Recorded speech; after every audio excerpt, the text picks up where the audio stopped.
एकलव्य आदर्श आवासीय विद्यालयों का वर्चुअल भूमि पूजन और शिलान्यास होना है।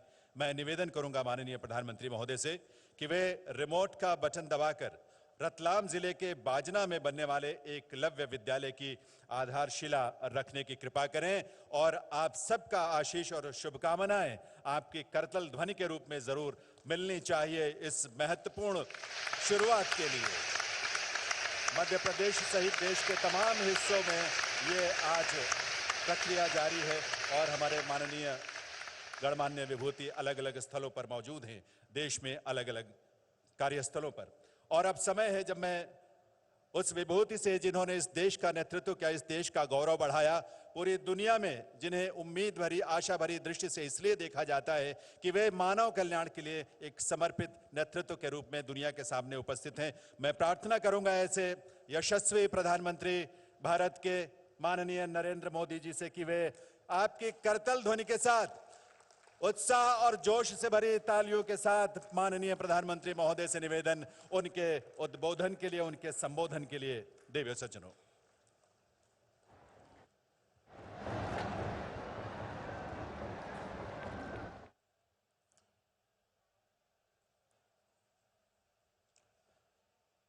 जोहार मध्य प्रदेश, राम राम, सेवा जोहार। मोर सगा जनजाति बहन भाई ला स्वागत जोहार करता हूं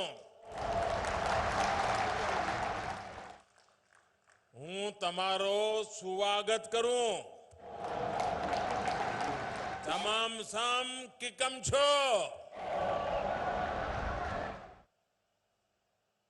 मालथन आप सबान सो मिलन बड़ी खुशी हुई रही है। आप सबान थन फिर सी राम राम। मध्य प्रदेश के राज्यपाल श्री मंगूभाई पटेल, जिन्होंने अपना पूरा जीवन आदिवासियों के कल्याण के लिए खपा दिया, वे जीवन भर आदिवासियों के जीवन के लिए सामाजिक संगठन के रूप में, सरकार में मंत्री के रूप में एक समर्पित आदिवासियों के सेवक के रूप में रहे। और मुझे गर्व है कि मध्य प्रदेश के पहले आदिवासी गवर्नर, इसका सम्मान श्री मंगूभाई पटेल के खाते में जाता है। मंच पर विराजमान मध्य प्रदेश के मुख्यमंत्री श्रीमान शिवराज सिंह चौहान जी, केंद्रीय मंत्रिमंडल में मेरे सहयोगी नरेंद्र सिंह तोमर जी, ज्योतिरादित्य सिंधिया जी, वीरेंद्र कुमार जी, प्रहलाद पटेल जी, फगन सिंह कुलस्ते जी, एल मुरुगन जी, एमपी सरकार के मंत्रीगण, संसद के मेरे सहयोगी सांसदगण, विधायकगण और मध्य प्रदेश के कोने कोने से हम सभी को आशीर्वाद देने आए जनजातीय समाज के मेरे प्यारे भाई और बहनों, आप सभी को भगवान बिरसा मुंडा के जन्मदिन पर बहुत बहुत शुभकामनाएं। आज का दिन पूरे देश के लिए, पूरे जनजातीय समाज के लिए बहुत बड़ा दिन है।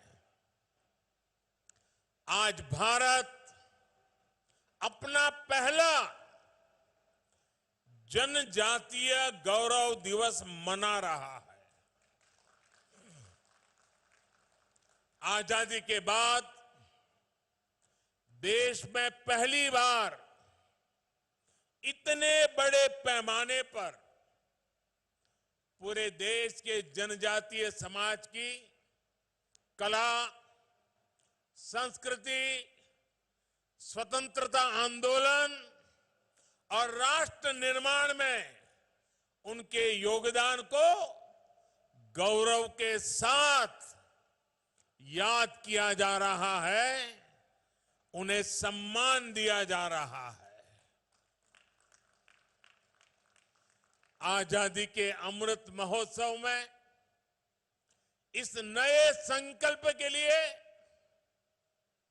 मैं पूरे देश को बहुत बहुत बधाई देता हूं।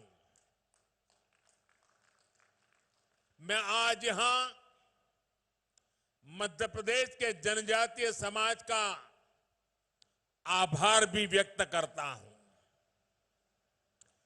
बीते अनेक वर्षों में निरंतर हमें आपका स्नेह, आपका विश्वास मिला है। ये स्नेह हर पल और मजबूत होता जा रहा है। आपका यही प्यार हमें आपकी सेवा के लिए दिन रात एक करने के लिए प्रेरणा देता है, ऊर्जा देता है। साथियों, इसी सेवा भाव से ही आज आदिवासी समाज के लिए शिवराज जी की सरकार ने कई बड़ी योजनाओं का शुभारंभ किया है। और आज जब कार्यक्रम के प्रारंभ में मेरे आदिवासी जनजातीय समूह के सभी लोग अलग अलग मंच पर गीत के साथ, धुन के साथ अपनी भावनाएं प्रकट कर रहे थे, मैंने प्रयास किया उन गीतों को समझने के लिए, क्योंकि मेरा यह अनुभव रहा है कि जीवन का एक महत्वपूर्ण कालखंड मैंने आदिवासियों के बीच में बिताया है और मैंने देखा है कि उनकी हर बात में कोई न कोई तत्व ज्ञान होता है। पर्पज ऑफ लाइफ आदिवासी अपने नाच गान में, अपने गीतों में, अपनी परंपराओं में बखूबी प्रस्तुत करते हैं। और इसलिए आज के इस गीत के प्रति मेरा ध्यान जाना बहुत स्वाभाविक था। और मैंने जब गीत के शब्दों को बारीकी से देखा तो मैं गीत को तो नहीं दोहरा रहा हूं, लेकिन आपने जो कहा शायद देश भर के लोगों को आपका एक एक शब्द जीवन जीने का कारण, जीवन जीने का इरादा, जीवन जीने के हेतु बखूबी प्रस्तुत करता है। आपने अपने नृत्य के द्वारा, अपने गीत के द्वारा आज प्रस्तुत किया, शरीर 4 दिनों का है, अंत में मिट्टी में मिल जाएगा। खाना पीना खूब किया, भगवान का नाम भुलाया। देखिए ये आदिवासी हमें क्या कह रहे हैं जी। सचमुच में वे शिक्षित है कि हमें अभी सीखना बाकी है। आगे कहते हैं, मौज मस्ती में उम्र बिता दी, जीवन सफल नहीं किया। अपने जीवन में लड़ाई झगड़ा खूब किया, घर में उत्पाद भी खूब किया। जब अंत समय आया तो मन में पछताना व्यर्थ है। धरती, खेत, खलियान किसी के नहीं है। देखिए आदिवासी मुझे क्या समझा रहा है। धरती, खेत, खलिहान किसी के नहीं है। अपने मन में गुमान करना व्यर्थ है। ये धन दौलत कोई काम के नहीं है। इसे यहीं छोड़ के जाना है। आप देखिए इस संगीत में, इस नृत्य में जो शब्द कहे गए हैं वो जीवन का उत्तम तत्वज्ञान जंगलों में जिंदगी गुजारने वाले मेरे आदिवासी भाई बहनों ने आत्मसात किया है। इससे बड़ी किसी देश की ताकत क्या हो सकती है? इससे बड़ी किसी देश की विरासत क्या हो सकती है? इससे बड़ी देश की पूंजी क्या हो सकती है?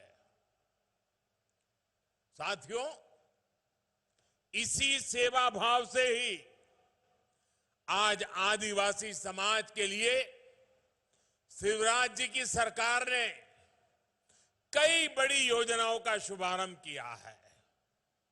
राशन आपके ग्राम योजना हो या फिर Madhya Pradesh sickle cell mission हो, ये दोनों कार्यक्रम आदिवासी समाज में स्वास्थ्य और पोषण को बेहतर बनाने में अहम भूमिका निभाएंगे।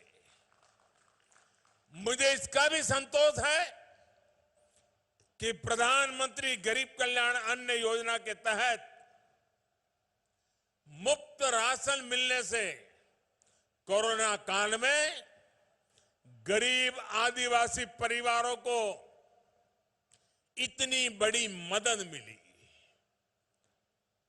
अब जब गांव में आपके घर के पास सस्ता राशन पहुंचेगा तो आपका समय भी बचेगा और अतिरिक्त खर्च से भी मुक्ति मिलेगी। आयुष्मान भारत योजना से पहले ही अनेक बीमारियों का मुफ्त इलाज आदिवासी समाज को मिल रहा है, देश के गरीबों को मिल रहा है।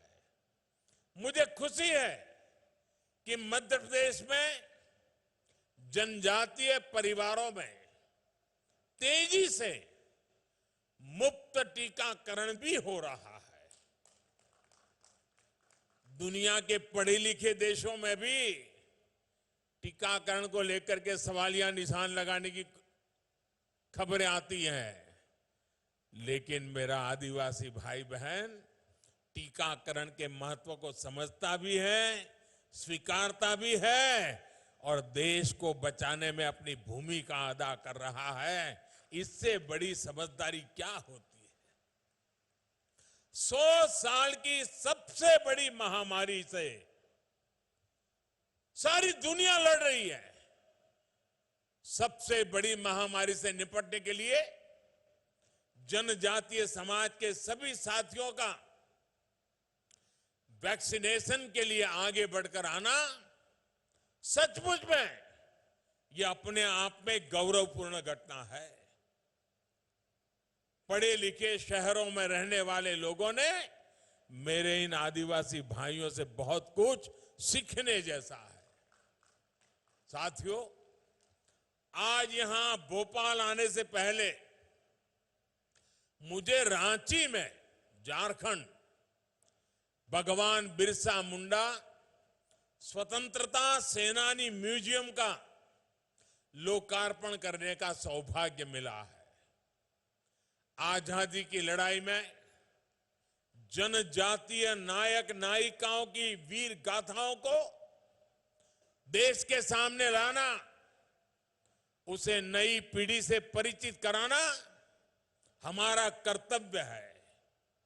गुलामी के कालखंड में विदेशी शासन के खिलाफ खासी गारो आंदोलन, मिजो आंदोलन, कोल आंदोलन समेत कई संग्राम हुए। गौंड महारानी वीर दुर्गावती का शौर्य हो या फिर रानी कमलापति का बलिदान, देश इन्हें भूल नहीं सकता। वीर महाराणा प्रताप के संघर्ष की कल्पना उन बहादुर भीलों के बिना नहीं की जा सकती जिन्होंने कंधे से कंधा मिलाकर राणा प्रताप के साथ लड़ाई के मैदान में अपने आप को बलि चढ़ा दिया था। हम सभी इनके ऋणी हैं। हम सभी इस ऋण को कभी चुका नहीं सकते, लेकिन अपनी इस विरासत को संजोकर उसे उचित स्थान देकर अपना दायित्व जरूर निभा सकते हैं। भाई और बहनों, आज जब मैं आपसे अपनी विरासत को संजोने की बात कर रहा हूं, तो देश के प्रख्यात इतिहासकार शिव शाहीर बाबा साहब पुरंदरे जी को भी याद करूंगा।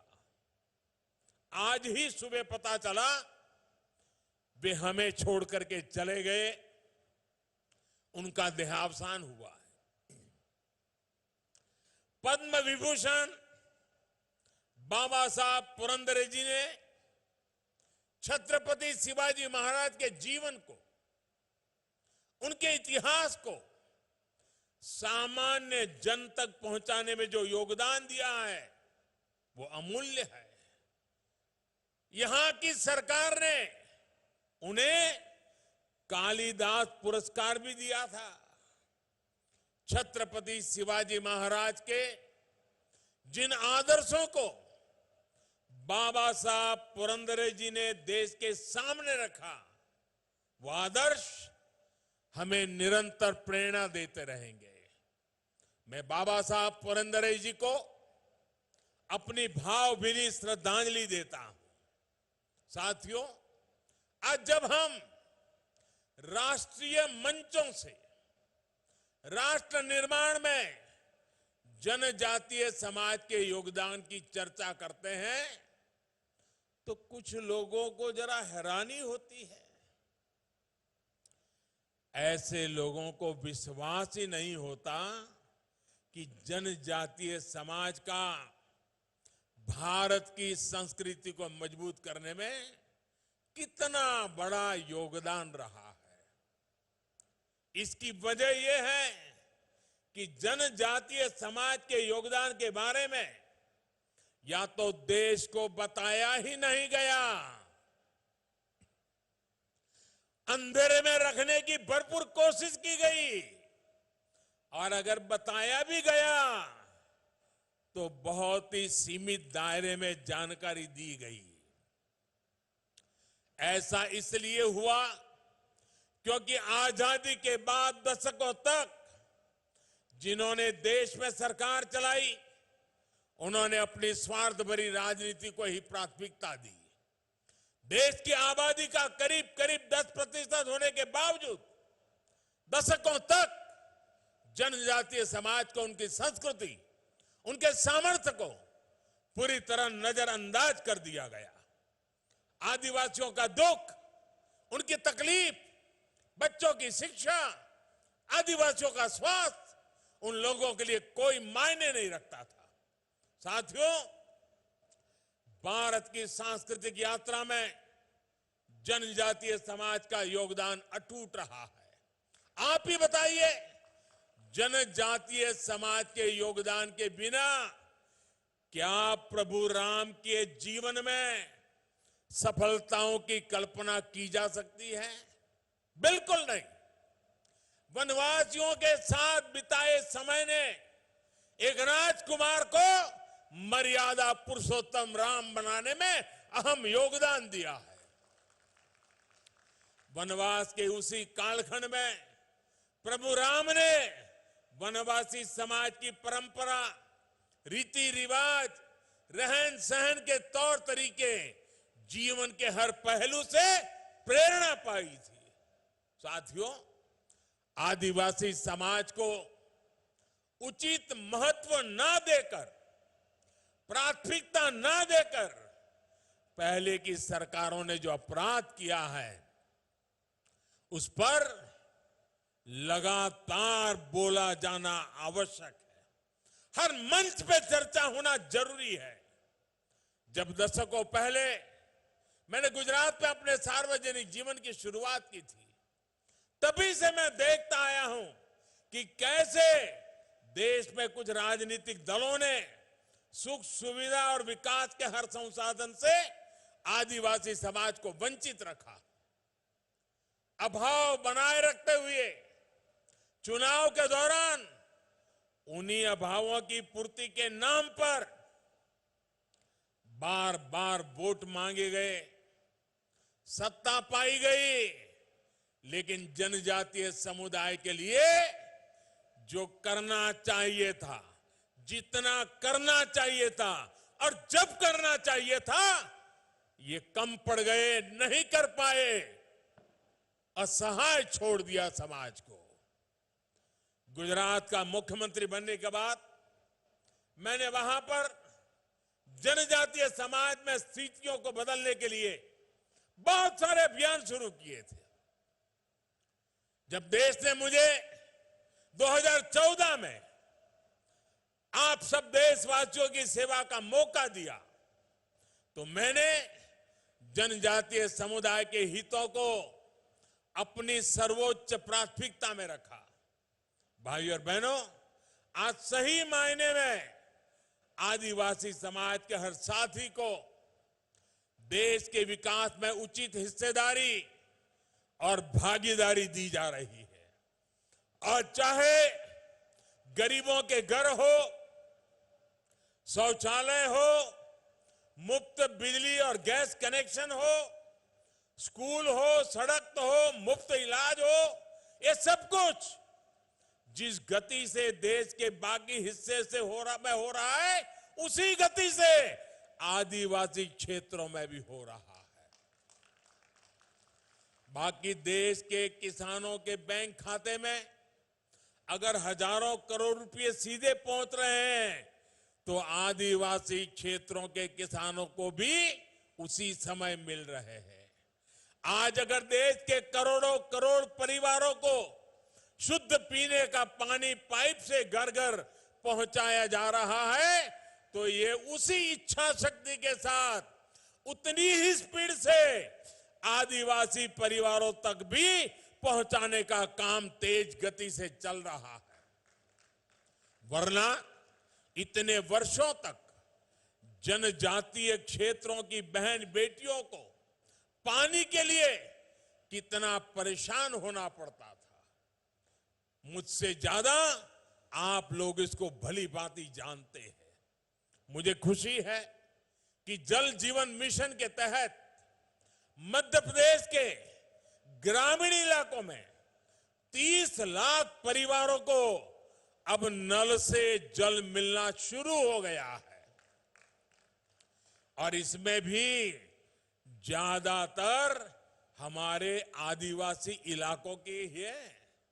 साथियों, जनजातीय विकास के बारे में बात करते हुए एक बात और कही जाती थी। कहा जाता था जनजातीय क्षेत्र भौगोलिक रूप से बहुत कठिन होते हैं। कहा जाता था कि वहां सुविधाएं पहुंचाना मुश्किल होता है। ये सारा बहाना काम न करने के बहाने थे। यही बहाना करके जनजातीय समाज में सुविधाओं को कभी प्राथमिकता नहीं दी गई, उन्हें अपने भाग्य पर छोड़ दिया गया। साथियों, ऐसे ही राजनीति, ऐसी ही सोच के कारण आदिवासी बाहुल्य वाले जिले विकास की बुनियादी सुविधाओं से भी वंचित रह गए।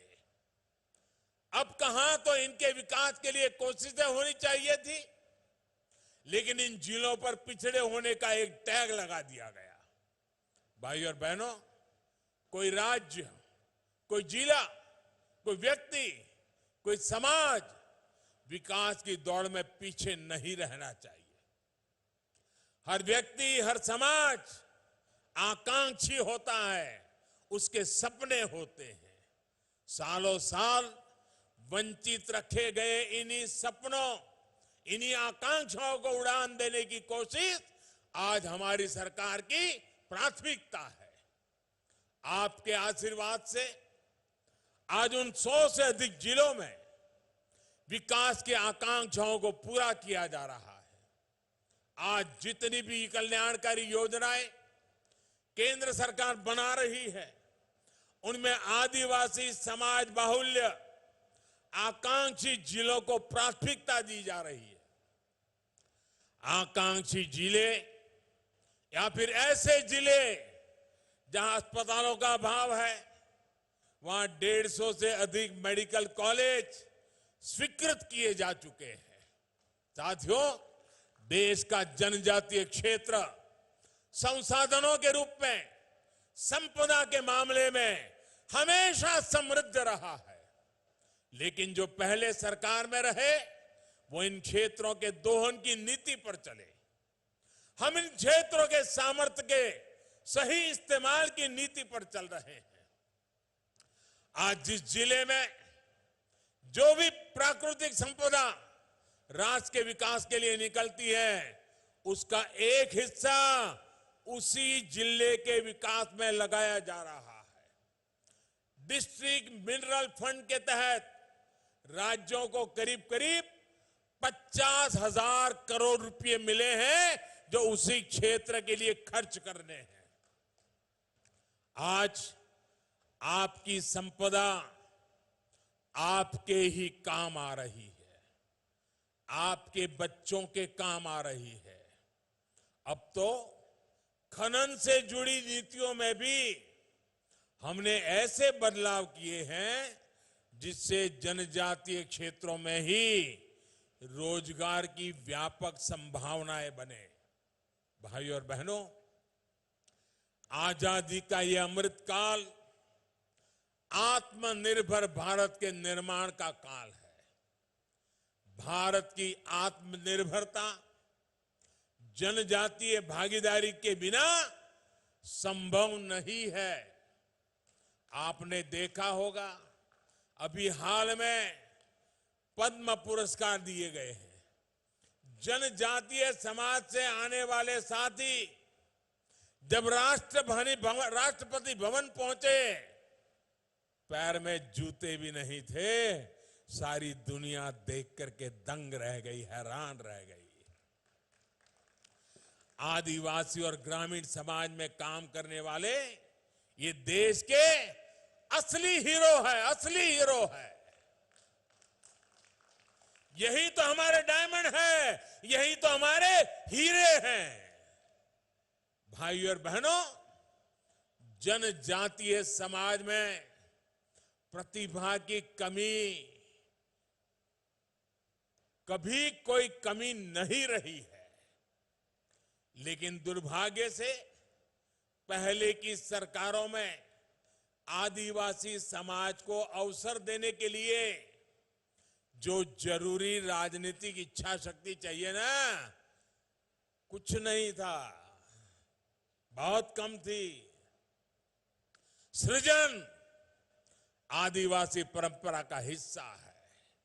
मैं अभी आने से पहले सभी आदिवासी समाज की बहनों के द्वारा जो निर्माण कार्य हुआ है, वो देख करके मैं सचमुच में बड़े मन को आनंद होता था। इनकी उंगलियों में, इनके पास क्या ताकत है। सृजन आदिवासी परंपरा का हिस्सा है, लेकिन आदिवासी सृजन को बाजार से नहीं जोड़ा गया।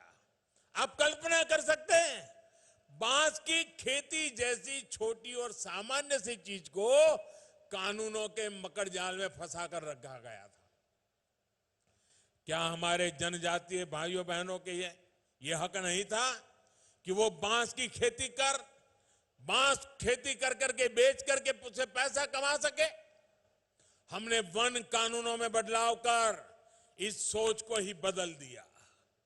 साथियों, दशकों से जिस समाज को उसकी छोटी छोटी आवश्यकताओं की पूर्ति के लिए लंबा इंतजार करवाया गया, उसकी उपेक्षा की गई।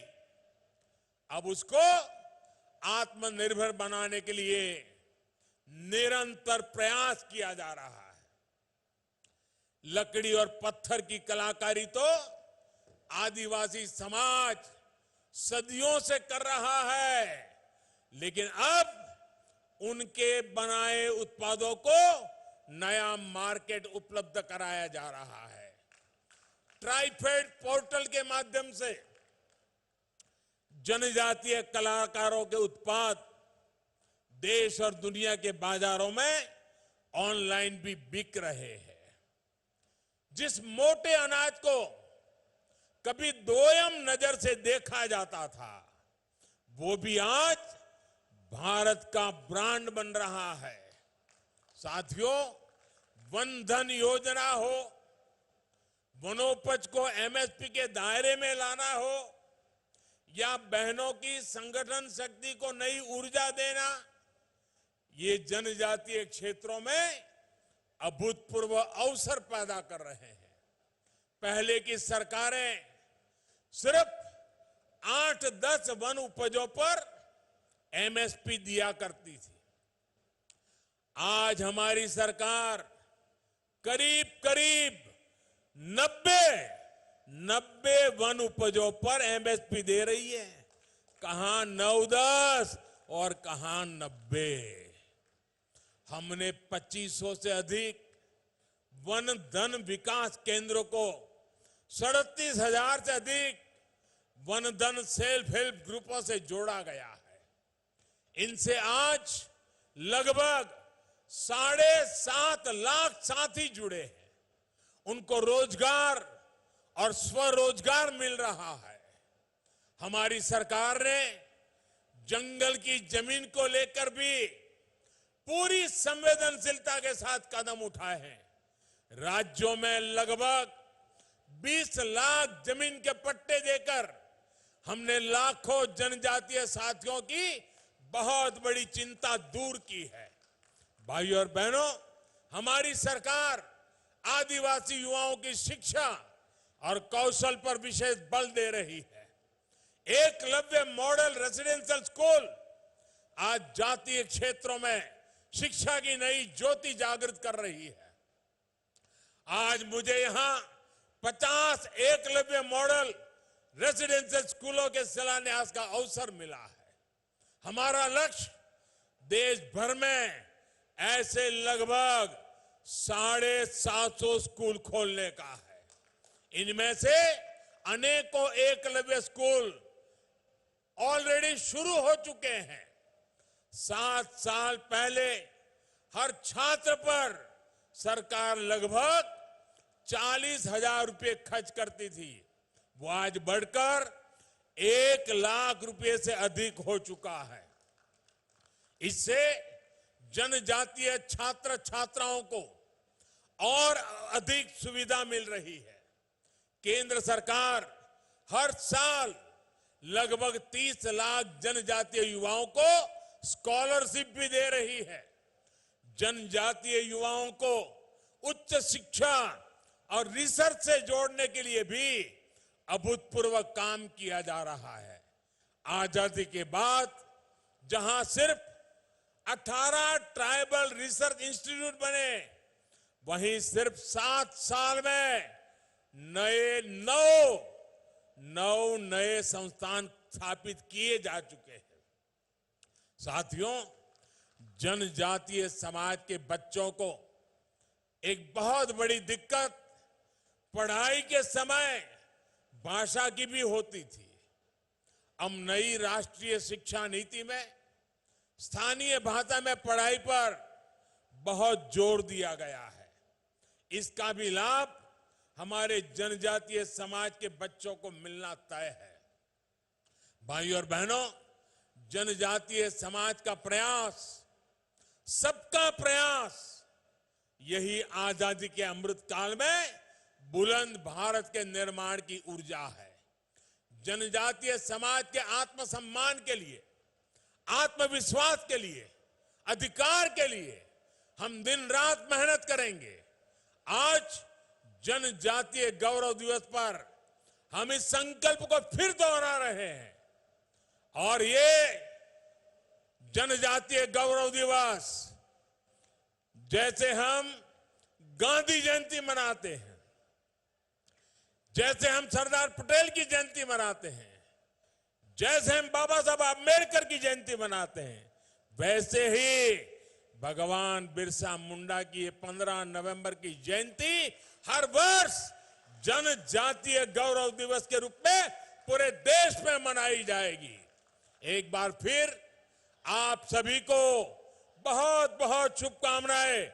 मेरे साथ दोनों हाथ ऊपर करके पूरी ताकत से बोलिए, भारत माता की, भारत माता की, भारत माता की, भारत माता की। बहुत बहुत धन्यवाद।